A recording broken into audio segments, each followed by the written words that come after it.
সপ্তাহেতে প্রথম যখন তার প্রথম কেহ তার 2 অধ্যায় শেষ করেছিলাম। প্রথম কেহ তার 2 অধ্যায় আমরা শেষ করেছি। আজকে আমরা 3 অধ্যায় থেকে শুরু করব। 2 অধ্যায় আমরা শেষ করেছিলাম। আমরা কি আলোচনা করেছিলাম? শেষ অংশে আমরা আলোচনা করেছিলাম যে প্রভুর প্রকাশকাল বা প্রভুর আগমন, দ্বিতীয় আগমন সন্নিকট, এবং তার সেই প্রকাশকাল যখন আগত প্রায় বা আসন্ন, তিনি আসতে চলেছেন, তখন আমরা যেন ধর্মাচরণ করতে ভুলে না যাই। আমরা যেন ধর্মাচরণ করি। ধর্মাচরণ কথার অর্থ কি? ধর্মযুক্ত আচরণ, অর্থাৎ আমাদের আচরণের মধ্যে যেন সিদ্ধতা থাকে, সিদ্ধতা বিরাজ করে। এই কারণে প্রভুর আগমন যখন সন্নিকট, তিনি আমাদের নিয়ে যাবেন স্বর্গে, কিন্তু আমরা যেন পবিত্র ভাবে জীবনযাপন করি। আর এটাই এখানে যোহন তিনি শেষে ব্যক্ত করেছিলেন যে আমরা যেন কেউ লজ্জিত না হই। আকাশ পদে 2 অধ্যায়, আকাশ পদের শেষ অংশে, যদি জানো যে তিনি ধার্মিক, ঈশ্বর ধার্মিক এবং বিশ্বস্ত, তবে ইহাও জানিতে পারো যে কেউ ধর্মাচরণ করে সে তাহা হইতে যাত এবং সে প্রভুর রাজ্যে অবশ্যই সম্মিলিত হবে। সো আমরা ঈশ্বরের বাক্যে পর্যন্ত আমরা দেখেছিলাম। আজকে আমরা 3 অধ্যায় থেকে আলোচনা করব কয়েকটি পদ। দেখো, পিতা আমাদিগকে কেমন প্রেম প্রদান করিয়াছে যে আমরা ঈশ্বরের সন্তান বলিয়া আখ্যাত হই, আর আমরা তাহাই বটে। এই জন্য জগৎ আমাদিগকে জানে না, কারণ সে তাহাকে জানে না। প্রিয়তমেরা, এখন আমরা ঈশ্বরের সন্তান এবং কি হইব তাহা এই পর্যন্ত প্রকাশিত হয় না।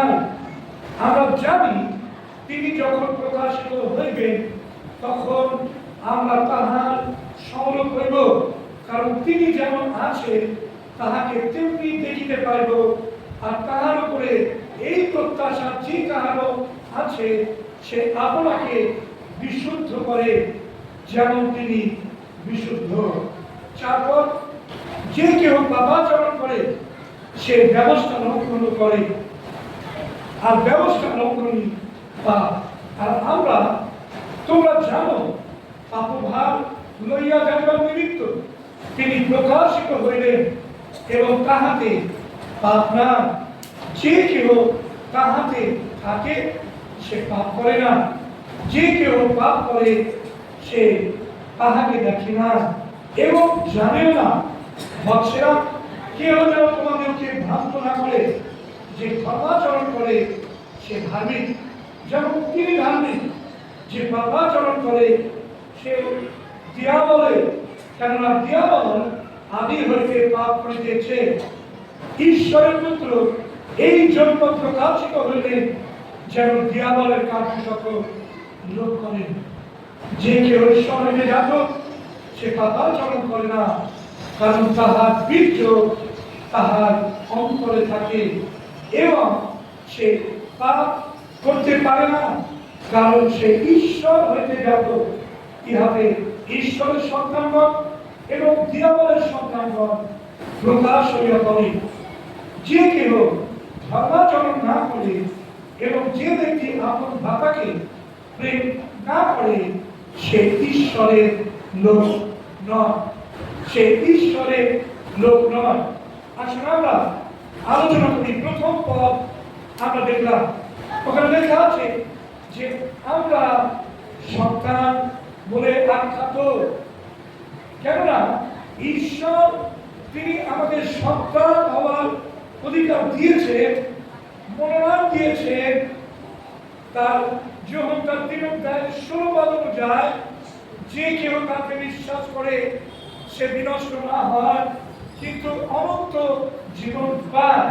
অর্থাৎ ঈশ্বর তার প্রেম প্রদানের মধ্যে দিয়ে তিনি তার সন্তান হওয়ার অধিকার আপনাকে এবং আমাকে দিয়েছেন। আজকে আমরা দেখি যে তিনি যে কিভাবে আমাদের সন্তান হওয়ার অধিকার তিনি প্রদান করেছেন। প্রথমত পরিত্রাণের মাধ্যমে আমরা এই অধিকার প্রাপ্ত হই। যোহন তার 1 অধ্যায় 12 পদ, যোহন তার 1 অধ্যায় 12 পদ, যতজন তাকে বিশ্বাস করিল এবং যাহারা তাকে গ্রহণ করিল তাহাদেরকে তিনি ঈশ্বরের সন্তান হইবার ক্ষমতা দিলেন। ঈশ্বরের বাক্য বলছে যে তিনি যারা বিশ্বাস করল এবং যারা তাকে গ্রহণ করল তাদেরকে তিনি ঈশ্বরের সন্তান হওয়ার অধিকার দিলেন। গালাতীয় তার 4 অধ্যায়ের 7 পদ কেউ একজন বলুন। গালাতীয় 4 অধ্যায়ের 7 পদ, গালাতীয় 4:7।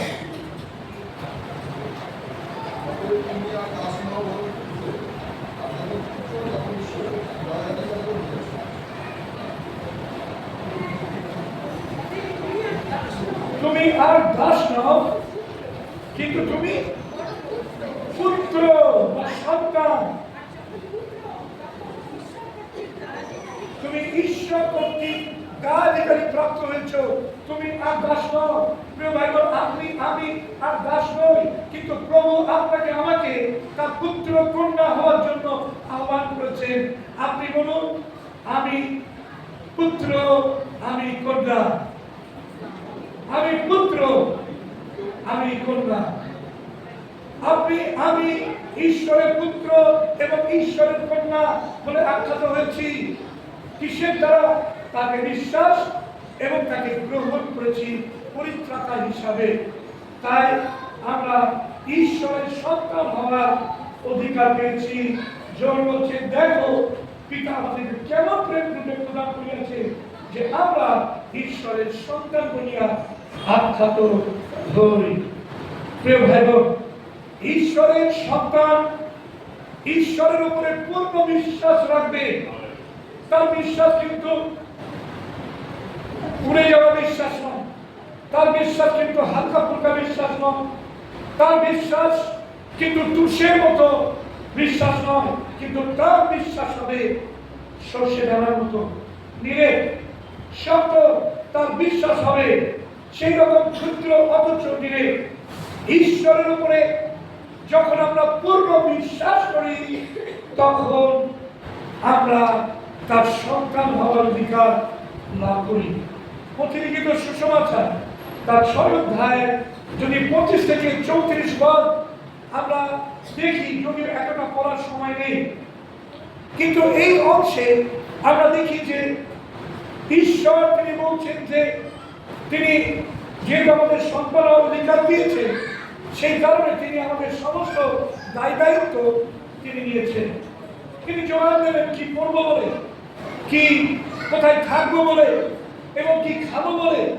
এটার জন্য আমরা যেন চিন্তিত না হই, কিন্তু আমরা যেন সমস্ত পিতার উপরেতে যেন নির্ভরতা রাখতে পারি, বিশ্বাসে নির্ভরতা রাখতে পারি। হালেলুয়া। প্রিয় ভাই বোন, আসুন আমরা যেন তার সন্তান যেহেতু সেই হিসাবে আমাদের ঈশ্বরের উপরে পূর্ণ বিশ্বাস যেন অবস্থান করে, যাতে করে আমাদের কি প্রয়োজন দৈনন্দিন যা কিছু সেটা যেন আমরা প্রাপ্ত হই। বিশেষ করে যদি আপনি দেখেন ওখানে ওই 6 অধ্যায়ে বলছে তোমাদের সর্বস্ব পিতা তিনি জানেন যে ওই সকল দ্রব্যে তোমাদের প্রয়োজন আছে। লেখা আছে না? কত পদে লেখা আছে? 30 পদ, 32-এর শেষে আছে তোমাদের সর্বস্ব পিতা জানেন যে ওই সকল দ্রব্য তোমাদের প্রয়োজন আছে, তোমাদের দরকার আছে। আর প্রভু তিনি অনেক বেশি বোঝেন। তিনি যা কিছু আমাদের জন্য করেছেন সেগুলো সবই আমাদের অনুকূলে করেছেন। সূর্য আমাদের জন্য, চন্দ্র আমাদের জন্য, ভূগর্ভস্থ জল আমাদের জন্য, বৃক্ষ আমাদের জন্য। তিনি সমস্ত কিছুই তিনি তার সন্তানদের জন্য করেছেন। অর্থাৎ তিনি জানেন যে আমাদের কি প্রয়োজন রয়েছে। হালেলুয়া। আমরা আজকে বৃষ্টিতে ভিজেছি, এটাও প্রয়োজন রয়েছে। আমাদের জলের প্রয়োজন রয়েছে, আমাদের ভূগর্ভস্থ জলের লেয়ারের প্রয়োজন রয়েছে। মনদার পাম্পে কিছুতেই জল উঠছে না, কত পাম্প চালাচ্ছে কিছুতেই জল, কেননা জলের লেয়ার নেমে গেছে। বৃষ্টি হলে জলের লেয়ার বাড়বে, পাম্পে জল উঠবে। সুতরাং ঈশ্বর জানেন আমরা কষ্ট করি, কেন এত বৃষ্টি হচ্ছে, শুধু অনুকূলে আমরা থাকতে চাই। খ্রিস্টীয় জীবনে আপনি অনুকূল খুঁজবেন না, আপনার জীবনে অনুকূল খুঁজবেন, আপনি দুঃখ পাবেন, ঈশ্বরকে পদে পদে আপনি শুধু দোষ দেবেন। এটা হলো না, তিনি কি করলেন? আজকে আমরা ভিজেছি, ঈশ্বরের ধন্যবাদ জানাই। এই ভিজেছি, বর্ষায় ভেজা একটা আলাদা মজা, বর্ষায় ভেজা আলাদা মজা। এই জন্য ছাতা না নিয়ে আপনি বেরোবেন ভিজতে যাওয়ার জন্য, ওকে। তবে মোবাইল ফোনটা আপনি প্লাস্টিকের মধ্যে ঢুকিয়ে রাখেন, তাহলে মোবাইল ফোন আপনার নষ্ট হয়ে যাবে। তো যেটা বলছিলাম সেটা হচ্ছে ঈশ্বরের উপরে যখন আমরা বিশ্বাসে নির্ভরতা রাখি, তখন আমাদের চিন্তা করতে হয় না, কারণ আমরা জানি যে আমরা তার সন্তান। জানি আমাদের প্রয়োজন আছে, কারণ আমরা তার দায়াত এবং সহদায়াত। আমরা তার দায়াত, তিনি আমাদের প্রত্যেককে তার পুত্র এবং কন্যা অধিকার দিয়েছেন, আমরা দায়াত হয়েছি, এবং সহদায়াত আমরা হয়েছি কিসের কারণে? কেননা তার পুত্র যীশু খ্রিস্ট, তার আমরা ভাতৃগণ হয়েছি, ভগ্নীগণ হয়েছি, সেই জন্য আমরা হচ্ছি সহদায়াত। প্রিয় ভাই বোন, আসুন আমরা দায়াত এবং সহদায়াত। রোমীয় তার 8 অধ্যায়ের 16 এবং 17 পদ আপনি দেখবেন। রোমীয় তার 8 অধ্যায়ের 16 এবং 17 পদ। আমাদের আত্মা শুনে সাক্ষ্য দিয়েছেন যে আমরা ঈশ্বরের সন্তান। আর যখন সন্তান, তখন দায়াত, ঈশ্বরের দায়াত ও খ্রিস্টের সহদায়াত। খ্রিস্টের সহদায়াত। যদি বাস্তবিক আমরা তাহার সহিত দুঃখ ভোগ করি, যেন তাহার সহিত প্রতাপান্বিত হই। হালেলুয়া। যদি তার সঙ্গে আমরা দুঃখ ভোগ করি, তাহলে তার সঙ্গে আমরা প্রতাপান্বিত হই। বিশ্বাসী ভাই বোনেরা, আসুন, আপনি কি খ্রিস্টের জন্য দুঃখ ভোগ করছেন? আপনার পরিবারে কি আপনাকে দুঃসায় করে? আপনার কি নানানভাবে তির্যকভাবে কথা শুনতে হয়? আপনার পরিবারে আপনাকে মারধর করা হয়, খ্রিস্টের জন্য চর থাপ্পড় ইত্যাদি খেতে হয়। প্রিয় ভাই বোন, আপনি যদি তার সঙ্গে দুঃখ ভোগ করছেন, কেননা তিনি কিন্তু একা নন, তিনি আপনাকে তার দেহের অঙ্গ প্রত্যঙ্গ করেছেন। তাই যদি আপনি আঘাতপ্রাপ্ত হন, আপনি তার অঙ্গ প্রত্যঙ্গের একটা অংশ, কিন্তু মূল যে দেহ, সেই দেহের সঙ্গে আমি যুক্ত রয়েছি। তাহলে যদি কেউ আপনাকে আঘাত করে, তাহলে খ্রিস্টের দেহকে আঘাত করছে, বুঝতে পারছেন? সুতরাং আপনি একা আঘাতপ্রাপ্ত হচ্ছেন না। আমাদের বোন ইন্দ্রাণী, সে প্রভুতে আসার কারণে প্রচুর তার বাড়িতে তাকে মারা হয়েছে, প্রচুর অত্যাচার করা হয়েছে তাকে, কিন্তু সে প্রভুতে ওগুলোর পরেও স্থির রয়েছে, কেননা প্রভু ওর সঙ্গে দুঃখ ভোগ করেছে। হালেলুয়া। তাই প্রিয় বাবু, আপনি মনে করবেন না যে আপনি শুধু একাই প্রভুর জন্য কষ্ট করছেন, দুঃখ করছেন, অত্যাচারিত হচ্ছেন। না, আপনার সঙ্গে প্রভু, তিনিও দুঃখ ভোগ করে চলেছেন। যদি আপনি প্রভুর সঙ্গে দুঃখ ভোগ করছেন তার অঙ্গ প্রত্যঙ্গ হিসাবে, তাহলে জানবেন তিনি যেমন প্রতাপান্বিত হয়েছিলেন, মৃত্যুকে জয় করে উঠেছিলেন, আপনিও তার দেহের অঙ্গ প্রত্যঙ্গ হিসাবে আপনিও প্রতাপান্বিত হবেন, আমিও প্রতাপান্বিত হব। কেননা যদি ঈশ্বরের বাক্যে লেখা আছে, যদি তার সঙ্গে দুঃখ ভোগ করি, তাহলে তাহার সহিত প্রতাপান্বিত হইব। হালেলুয়া। আমরা ঈশ্বরের চরণে ধন্যবাদ দিই। গতকাল হোয়াটসঅ্যাপে বিশেষ অনুসভা যারা মিনিস্ট্রি করছে বহরমপুরে, তিনি মুসলিমদের মাঝে পরিচর্যা করছে, তো তিনি লিখছিলেন আমাকে যে পাঁচশো সত্যজিৎ প্রার্থনা করুন, অনেক টর্চারের মধ্যে দিয়ে আমরা যাচ্ছি। আর আমি ঈশ্বর চরণে ধন্যবাদ জানাই যে আমি সেখানে লিখলাম যে আমি প্রার্থনা করবো না যে তার টর্চার চলে যাক, আমি প্রার্থনা করবো না যেন সেই যে পারসিকিউশন সেটা বন্ধ হোক, কিন্তু আমার প্রার্থনা থাকবে বিশ্বাসীরা যেন দৃঢ় হয়, যেন তারা উদ্বিগ্ন হয়ে বেরিয়ে আসতে পারে, যেন মণ্ডলী যেন সঠিক জায়গায় দাঁড় হতে পারে। হালেলুয়া। প্রিয় ভাই বোনেরা, আসুন আমরা চলে যাই। আমরা দেখলাম গেলে পরিত্রাণের মাধ্যমে আমরা প্রভুর সন্তান হওয়ার অধিকার পাচ্ছি। আমরা ঈশ্বরের উপরে পূর্ণ বিশ্বাস স্থাপন করে যখন তার উপরে নির্ভরতা রাখছি, তার মধ্যে দিয়ে প্রমাণ দিচ্ছি যে আমরা ঈশ্বরের সন্তান বলে আমরা দৃঢ়ভাবে নির্ভরতা রেখে তাতে আমরা রয়েছি। প্রভুর সন্তান না হলে আমরা কিন্তু ছিটকে যাব। তারা দেখে কৃষ্ণকে অস্বীকার করে আমরা কিন্তু নিজের পথ দেখে নেব, বাঁচাবো নিজের পিঠ। কিন্তু যদি প্রভুর সন্তান হিসাবে যদি আমরা থাকি, তাহলে কিন্তু আমরা বিশ্বাসে নির্ভরতা রেখে স্থির থাকবো। হালেলুয়া।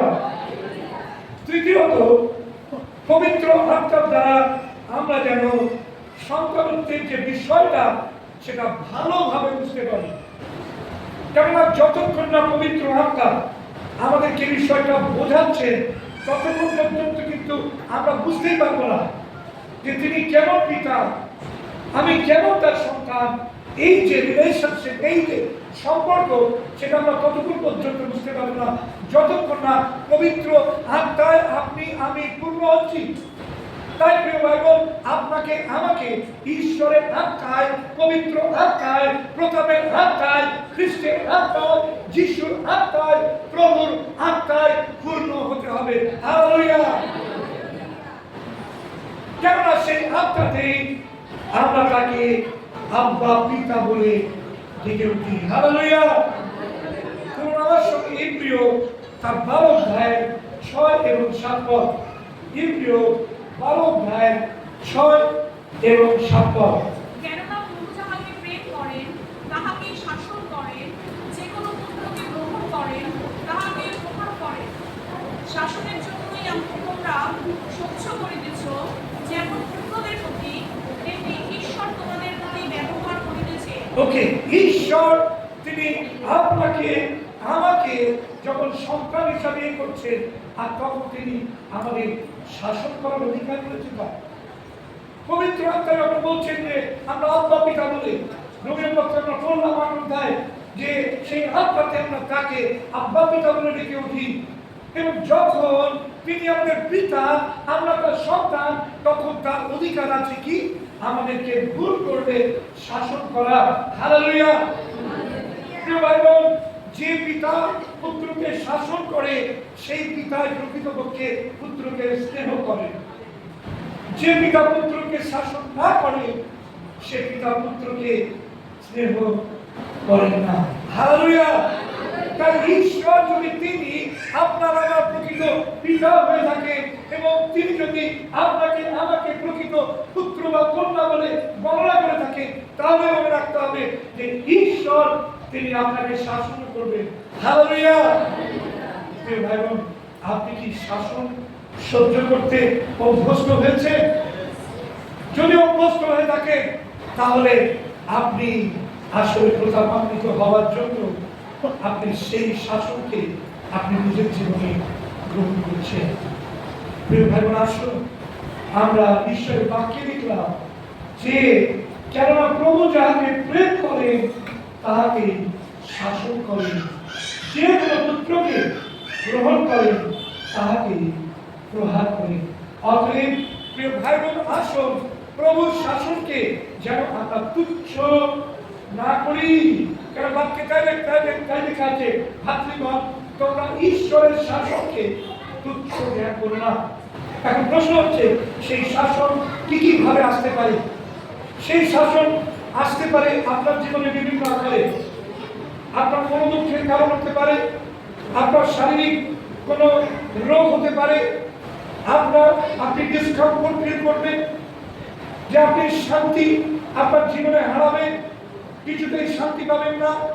মনে করতে হবে যে ঈশ্বর তিনি আমাকে শাসন করছেন, কিংবা যে সমস্যা থেকে আমি বেরিয়ে এসেছিলাম আবার সেই সমস্যা যেন আবার দাঁড়া মারছে, সেই সমস্যা যেন ঘুরে ঘুরে আবার আসছে।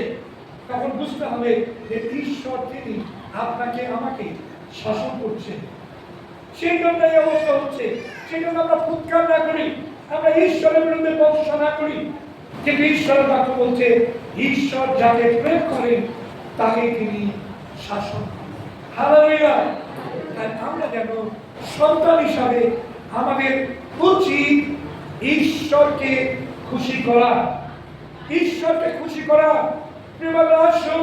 আমরা শাসন সহ্য করে আমরা তার কাছে নিজেদেরকে সমর্পিত রেখে আমরা তাকে খুশি করবো। হালেলুয়া। ঈশ্বর কি বলবেন? তিনি বলবেন যে ঠিক আছে, তুমি শাসন গ্রহণ করেছো, আমি তোমাকে যথেষ্ট করেছি, এইবার আমি তোমার জীবনে কাজ করছি। যদি প্রভুর শাসন বলে আপনি মনে করছেন, তাহলে আপনি সংশোধিত হন, শাসনকে ইতিবাচক ভাবে নিন, প্রভুকে দোষারোপ করা বন্ধ করুন, বরঞ্চ আপনি সেই অবস্থায় ঈশ্বরের চরণে ধন্যবাদ দিন। হালেলুয়া। সকল কিছু ঘটে মঙ্গলার্থে একসঙ্গে। কোথায় লেখা আছে? রোমিও আর 28। যারা ঈশ্বরকে প্রেম করে, যারা তার সংকল্প অনুসারে আহত, তাদের পক্ষে সকলই মঙ্গলার্থে একসঙ্গে কার্য করিতেছে। প্রিয় ভাই বোন, আপনার জীবনে যেটা আপনি মনে করছেন অমঙ্গল, কিন্তু সেটা প্রভু আপনার জীবনে মঙ্গল সাধন করবে। হালেলুয়া। আপনি সেই মঙ্গলের জন্য ঈশ্বরকে ধন্যবাদ দিন। আপনার প্রভু দরকার নেই, বরঞ্চ ঈশ্বরকে ধন্যবাদ দিন যে প্রভু তোমার ইচ্ছা আমার জীবনে পূর্ণ হোক। অনেক সময় আমাদের চার্চে আসি আর আমরা আমাদের জুতো হারিয়ে ফেলি, কেউ না কেউ পাল্টে চলে যায়, ছেঁড়া জুতোটা রেখে ভালো জুতোটা পরে চলে যায়। আর তখন আমরা বলি হ্যাঁ চার্চে আসলাম, চার্চে আসলাম, আমার জুতোটা দামি জুতো, খাদিম থেকে কিনেছিলাম, বাটা থেকে কিনেছিলাম, এত দাম দিয়ে সেই জুতোটা আমার চুরি হয়ে গেল। আর আপনি চার্চে আসবেন না। প্রিয় ভাই বোন, আপনি ঈশ্বরের আশীর্বাদ থেকে বঞ্চিত হবেন। কিন্তু চুরি হয়ে যাওয়া সত্ত্বেও অনেক ভাই বোনেরা তাদের দেখেছি, তারা খালি পায়ে বাড়ি গেছে, পরের দিন আবার চটি কিনে তারা আবার পরের রবিবার চার্চে এসেছে। হালেলুয়া। সবসময় জুতো চুরি যাবে না, হয়তো কোনোদিন গেছে, কোনোভাবে গেছে, পরীক্ষার্থে গেছে, কিন্তু মনে রাখবেন যদি আপনি ধন্যবাদ দেন, প্রভুতে স্থির থাকেন, তাহলে কিন্তু প্রভু আপনার জন্য পরের যে আশীর্বাদগুলো রেখেছেন সেগুলো আপনি পাবেন। হালেলুয়া। প্রভু ধন্যবাদ দিই আমরা, তিনি আমাদের শাসন করেন, এবং যখন আমরা খুশি হই প্রভুর শাসনে, তখন ঈশ্বরও তিনি আমাদের আশীর্বাদে পূর্ণ করেন। আমরা 2 পদে চলে যাই, সেখানে কি লেখা আছে দেখুন। বলছে প্রিয়তমেরা, এখন আমরা ঈশ্বরের সন্তান, এবং কি হইল তার এই পর্যন্ত প্রকাশিত হয় না। আমরা জানি তিনি যখন প্রকাশিত হইবেন তখন আমরা তাহার সমরূপ হইব, কারণ তিনি যেমন আছেন তাহাকে তেমনি দেখিতে পাইব। আর তাহার উপরে এই প্রত্যাশা, যে কাহারও আছে সে আপনাকে বিশুদ্ধ করে যেমন তিনি বিশুদ্ধ। সুতরাং 2 পদে গিয়ে আমরা দেখছি যে আমরা যদিও সন্তান, কিন্তু কিরূপ সন্তান সেটা কিন্তু আমরা এখনো পর্যন্ত জানি না। কেননা যে সন্তান অর্থাৎ প্রভু যীশু খ্রিস্টের সঙ্গে আমরা সাক্ষাৎ করতে যাচ্ছি, সেই সন্তানকে এখনো পর্যন্ত আমরা দেখিনি। আমরা বিশ্বাসে তাকে গ্রহণ করেছি, আমরা তার ছবি দেখেছি, কিন্তু সেই ছবিটা যে অরিজিনাল সেটাও আমরা বলতে পারি না। কল্পনা চোখে মানুষ বা পেন্টার তিনি পেন্ট করে হয়তো লিখেছে বা তৈরি করেছে, এবং আমরা এখন জানি না যে তার সহদান হয়েছি তার সন্তান হয়েছি, কিন্তু যখন আমরা সম্মুখী হয়ে তার কাছে পৌঁছবো তখন আমরা বুঝতে পারবো যে আসলে কেমন সেই সন্তানের অনুরূপে ঈশ্বর আমাদেরকে সন্তান হিসেবে গণনা করেছে। কিন্তু যতদিন না আমরা তার কাছে পৌঁছচ্ছি, তাকে সম্মুখী হয়ে দেখছি, ততক্ষণ পর্যন্ত আমাদের কি করতে হবে? আমাদের নিজেদেরকে বিশুদ্ধ রাখতে হবে। আমরা নিজেদেরকে প্রভুতে বিশুদ্ধ রাখি। হে ভাতৃগণ, ঈশ্বরের বাক্য বারবার বলছে, যেমন বারবার বলছে আমরা যেন নিজেদেরকে বিশুদ্ধ রাখি। বিশুদ্ধ মানে পবিত্র রাখি। আসুন আমরা আজকে প্রভুর কাছে বিশেষভাবে বলি যে প্রভু, তুমি আমাকে বিশুদ্ধ রাখো, কেননা তাহার উপরে এই প্রত্যাশা যে কার আছে যে যখন আমরা তাকে দেখবো, তার সমরূপ হব, সম্মুখী হয়ে সে নিজেকে বিশুদ্ধ করে যেমন তিনি বিশুদ্ধ। আপনার প্রভু তিনি হলেন বিশুদ্ধ। তিনি, তার মধ্যে কোনো ভেজাল নেই, প্রভুর মধ্যে কোনো ভেজাল নেই। আপনার প্রভুর মধ্যে ভেজাল নেই, আপনার মধ্যে ভেজাল কেন থাকবে? আপনার মধ্যেও যেন নির্ভেজাল, আপনি যেন বিশুদ্ধ খাঁটি। হালেলুয়া। অনেক সময় দেখবেন যে বলে দুলাল চন্দ্র ঘরের তাল মিছি, ছবি আর সই দেখে আপনারা কিনবেন, কেন? আসলি, আসল, খাঁটি, বিশুদ্ধ। প্রভু তিনি বলছেন যে তিনিও দেখে নেবেন যে তার পুত্রের সমরূপে তৈরি হয়েছে কিনা এবং বিশুদ্ধতায় জীবনযাপন করেছেন কিনা। যখন পার্থিব জীবনে ছিল, পৃথিবীতে ছিল আর মাংসবাসের কালে ছিল, তখন সেটি বিশুদ্ধতায় জীবনযাপন করেছে। প্রভু দেখে নেবেন। প্রেমায় আসুন, তাই আমরা যেন সেইভাবে বিশুদ্ধতায় থাকতে পারি। আমরা চলে যাই 4 থেকে 6 পদ পর্যন্ত। যে কেহ পাপাচরণ করে সে ব্যবস্থা লঙ্ঘন করে। যে পাপাচরণ করে সে ব্যবস্থা লঙ্ঘন করে, এবং ব্যবস্থা লঙ্ঘনই হলো পাপ। এটা পুরাতন নিয়মে মসির ব্যবস্থা যদি কেউ লঙ্ঘন করতো তাহলে সে পাপ করতো। কিন্তু কোন মানুষের পক্ষে সম্পূর্ণ ব্যবস্থা পালন করে ধার্মিকতা অর্জন করা কখনো সম্ভব ছিল না। সেই কারণে পৌল গালাতীয় পত্রে বলছে, এই কারণে তিনি খ্রিস্টকে প্রকাশ করলেন যেন তিনি ব্যবস্থা সমস্ত কিছু পূর্ণ করে, সমাপ্ত করে, এবং তার মধ্যে দিয়ে তিনি যেন আমাদের ধার্মিক প্রতিপন্ন করেন। কেননা আমরা ব্যবস্থা পালন করে 100% সিদ্ধ হলে আমরা কখনো ধার্মিকতা অর্জন করতে পারবো না।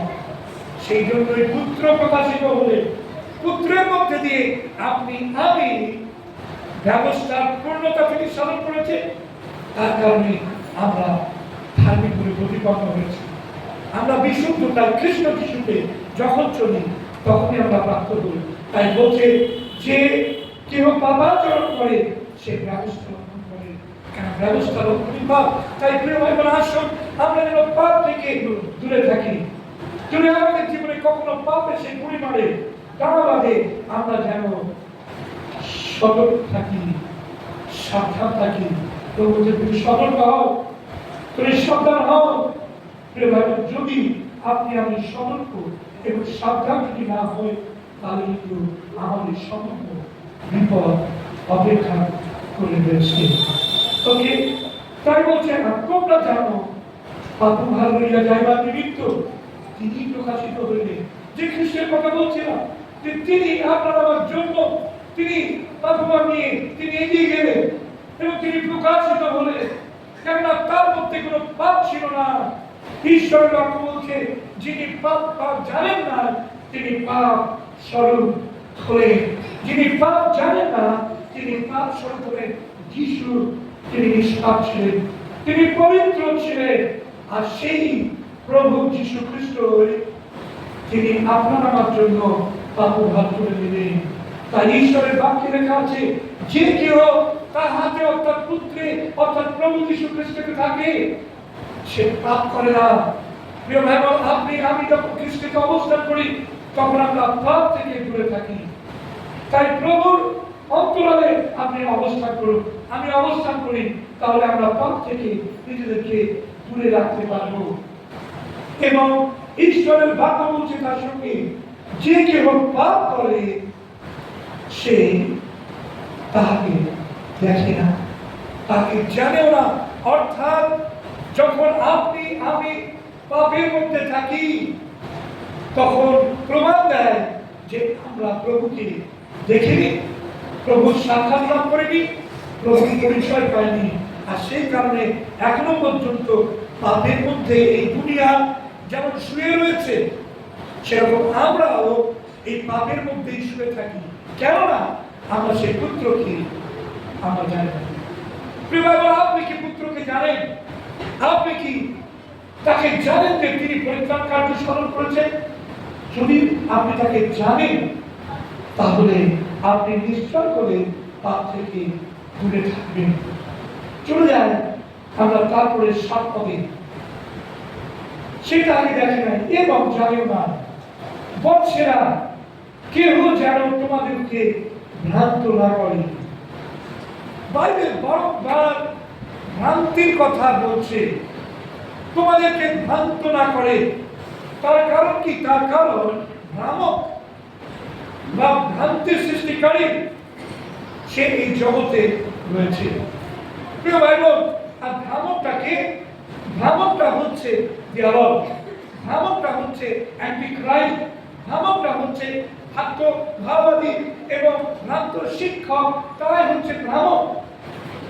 ওকে, সুতরাং ঈশ্বরের বাক্য বলছে যে বৎসেরা কেহ যেন তোমাদেরকে ভ্রান্ত না করে। প্রিয় ভাই বোন, আপনি আমি যেন কখনো ভ্রান্ত হয়ে যাই। প্রভু আমাদেরকে রক্ষা করতে চান, তিনি আমাদের জীবনে কাজ করতে চান। দেখুন 10 পদে কি লেখা আছে? 10 পদে বলছে, ওই 3 অধ্যায় বলছে, ইহাতে ঈশ্বরের সন্তানগণ এবং দিয়াবলের সন্তানগণ প্রকাশ হইয়া পড়ে, যে কেউ ধর্মাচরণ না করে এবং যে ব্যক্তি আপন ভাষাকে প্রেম না করে সে ঈশ্বরের লোক নয়।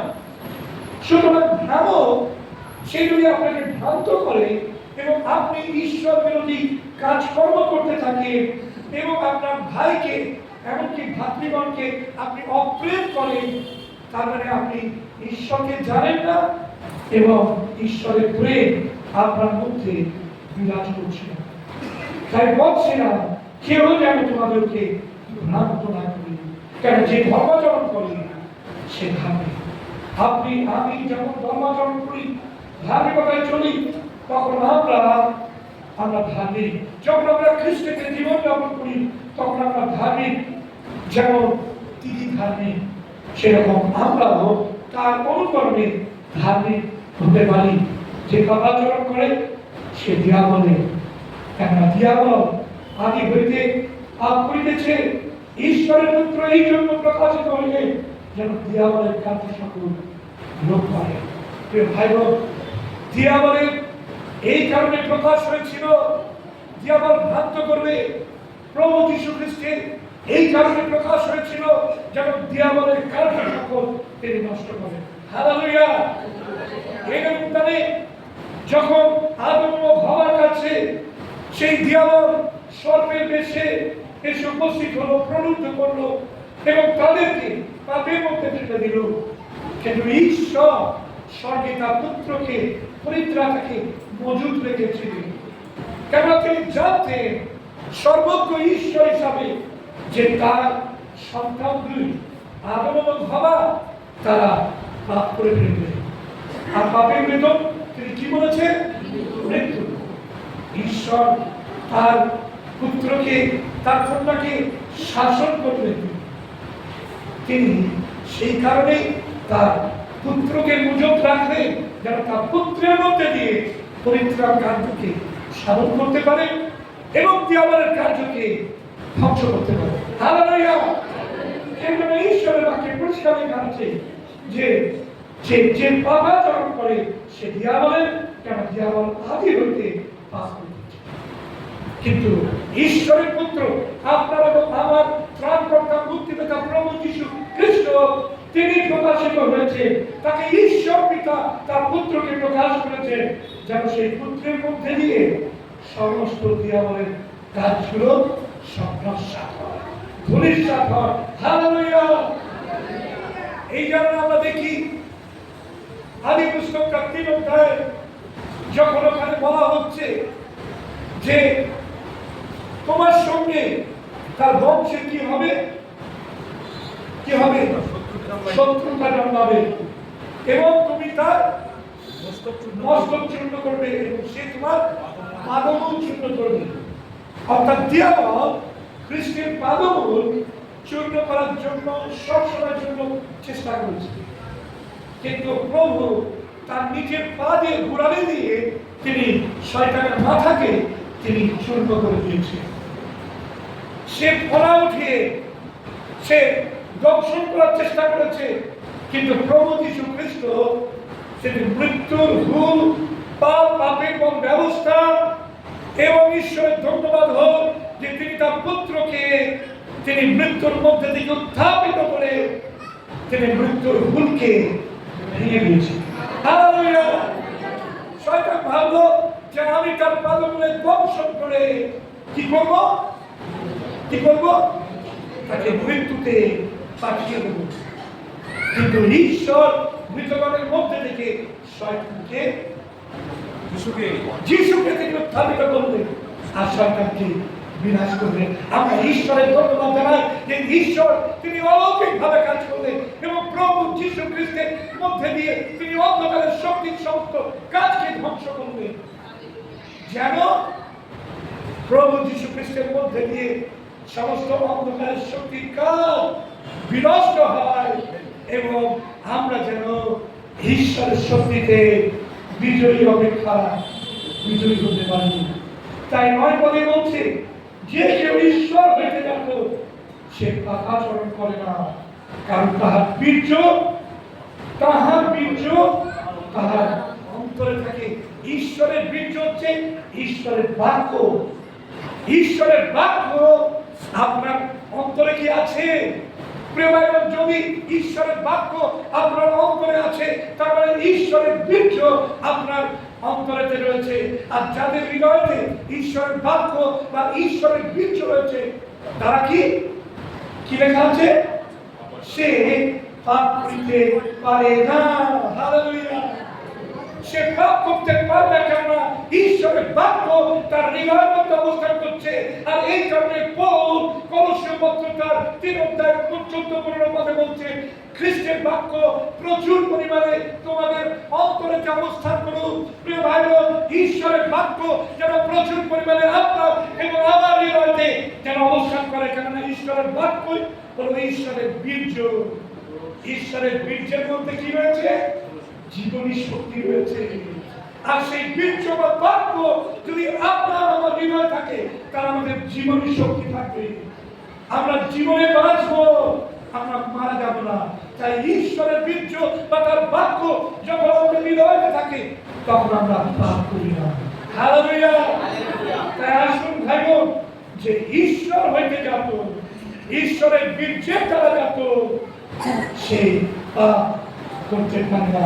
প্রিয় ভাই বোন, আপনি কি ঈশ্বরের বীর্যের দ্বারা জাত হয়েছে? ঈশ্বরের বাক্যের দ্বারা প্রভুর কাছে এসেছে? আপনি কি খ্রিস্টকে বাক্যের মধ্যে খুঁজে পেয়েছেন? তিনি পরিত্রাতা, মুক্তিদাতা, ত্রাণকর্তা, তিনি আপনার পাপের মুক্তি স্মরণ করতে পারেন। তাহলে খ্রিস্টের বীর্য বা তার বাক্য আপনার হৃদয়ে অবস্থান করছে এবং আপনি পরিষ্কার ভাবে এটাকে ডিক্লেয়ার করে ঘোষণা করবেন, আমি স্বর্গদূতের দ্বারা মুক্ত হইনি, আমি বহুমূল্য প্রশ্নের দ্বারাও মুক্ত হইনি, কিন্তু বেশ্যারূপ স্বরূপ ঈশ্বরের চিরস্থায়ী বাক্যের দ্বারা আমি মুক্ত হয়েছি। হালেলুয়া। আসুন ভাইগো, যেন সেই ঈশ্বরের বাক্য বীর্য যখন আমরা আমাদের হৃদয়ে ধারণ করি এবং তার সন্তান হিসাবে আমরা প্রতীয়মান হই, যেন আমরা পাপ না করি আর ঈশ্বরের পথে তার প্রকাশ প্রাপ্তি পর্যন্ত যেন স্থির থাকতে পারি। আপনি কি প্রভুকে প্রকৃতপক্ষে জানেন? আপনি কি পাপ থেকে দূরে রয়েছেন, নাকি এখনো পর্যন্ত পাপ আপনাকে আলিঙ্গন করছে? আপনি পাপের মধ্যে জীবন ধারণ করছেন। ভাই বোন, আমি বলবো, আপনি ঈশ্বরের বীর্য আপনার হৃদয়তে রাখুন। আপনি লোককে বলুন, প্রভু তোমার বাক্য আমার হৃদয়ের মধ্যে তুমি সংস্থাপন করো, যেন প্রভু সেই বাক্যের দ্বারা আমি নিজেকে রক্ষা করতে পারি। হালেলুয়া।